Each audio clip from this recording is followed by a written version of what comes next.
Assalamualaikum warahmatullahi wabarakatuh. Saya Hernida Tahir, CGP Angkatan 11 dari SD Negeri 4 Pakue, Kabupaten Kolaka Utara, Provinsi Sulawesi Tenggara.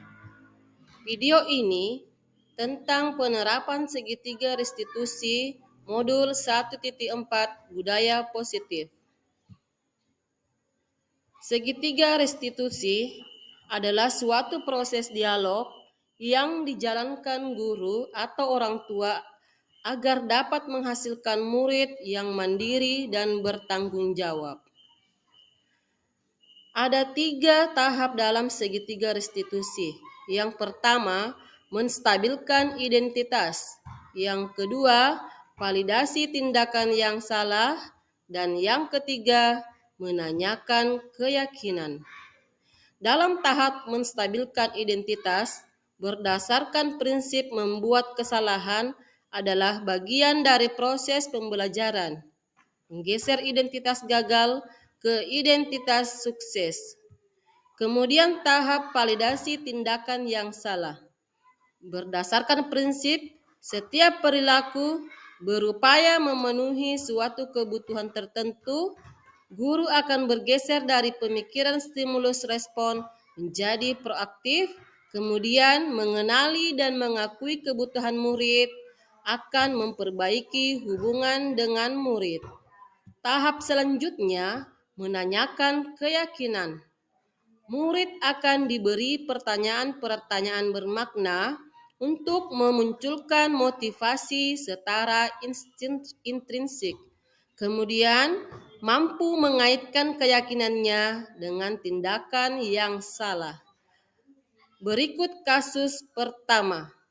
Adapun skenarionya, yaitu Inaya sering datang terlambat sehingga banyak pelajaran yang tertinggal. Berikut video skenarionya. Katanya kamu sering datang terlambat ya? Iya, Bu. Kamu sudah berapa kali kamu terlambat? Lambat kali, Bu.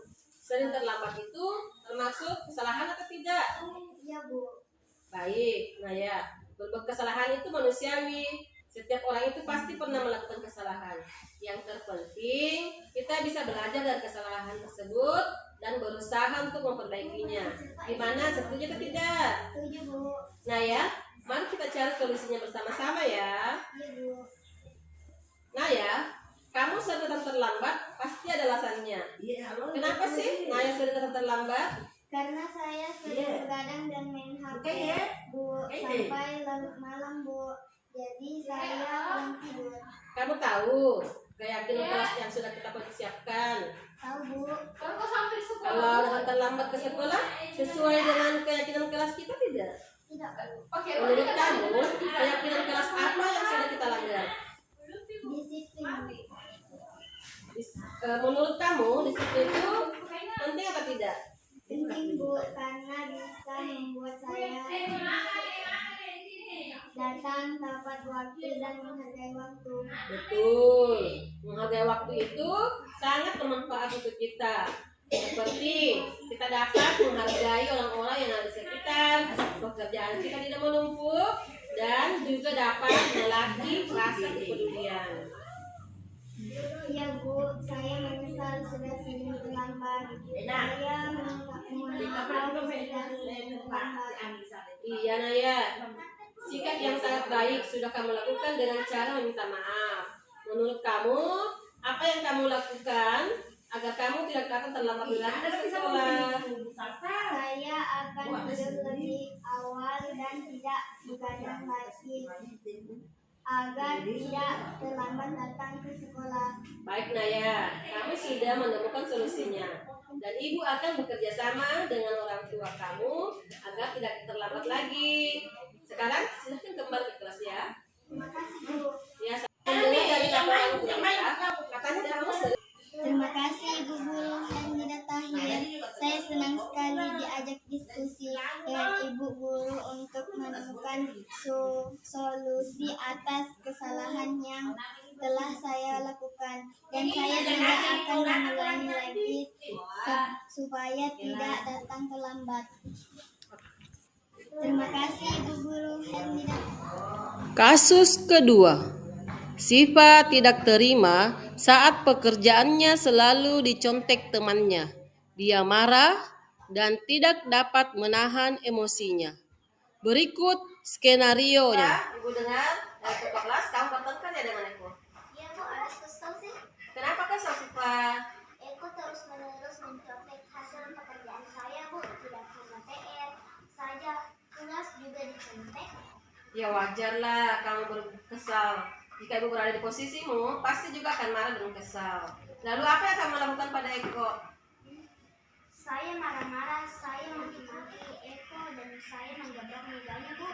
Oh gitu sih Pak. Kamu berbuat seperti itu pasti ada alasannya kan? Iyalah Bu, masa saya diam saja? Susah payah saya mengerjakan tugas dan PR sampai malam. Tapi dia hanya mencontek, tidak mau berusaha sendiri. Tak jadinya saya kesel Bu. Ibu kira wajar kamu seperti itu karena kamu tidak rela kan hasil jerih payahmu dicontek begitu saja oleh Eko. Ibu menghargai tindakan kamu yang tidak berbuat lebih buruk daripada itu, misalnya memukul. Nah Siva, sekarang coba kita pikirkan buah tindakanmu yang marah sampai menggebrak meja tadi sesuai dengan keyakinan kelas kita tidak? Menurut kamu, kira-kira keyakinan kelas apa yang sudah dilanggar? Saling menghormati dan menghargai antara teman-teman. Ya betul Siva. Nah, apakah menghormati dan menghargai sesama teman itu penting menurutmu Siva? Kalau menurutmu penting, keyakinan apa yang harus kamu lakukan ketika kamu sedang marah? Harus lebih sabar Bu. Nah Siva, kamu bersedia untuk memperbaiki masalah ini? Bersedia Bu. Siva, kalau kamu bersedia, apa yang kamu lakukan untuk memperbaiki masalah ini Siva? Saya harus lebih sabar dan menahan amarah saya pada teman yang mencontek. Dan kalau ada teman yang mencontek saya mau laporkan ke guru, mapel dan wali kelas saya Bu. Iya, tepat sekali Siva. Tindakan yang kamu lakukan. Tetap semangat belajar ya Siva. Sekarang kamu bisa kembali ke kelas. Iya, sama-sama. Siva, ibu dengar dari ketua kelas kamu bertengkar ya dengan Eko? Warahmatullahi wabarakatuh. Nama saya Syifa dari kelas 5. Saya sangat senang sekali diajak berdiskusi dengan Ibu Hermida untuk bisa mengendalikan diri dari amarah karena perilaku teman kelas saya yang sering menyontek pekerjaan saya. Saya harus bersabar dan dapat menghormati serta menghargai teman-teman saya. Terima kasih atas bimbingannya Bu. Warahmatullahi wabarakatuh. Nah, demikianlah demonstrasi kontekstual penerapan segitiga restitusi dari saya. Assalamualaikum warahmatullahi wabarakatuh. Terima kasih. Tergerak, bergerak, menggerakkan.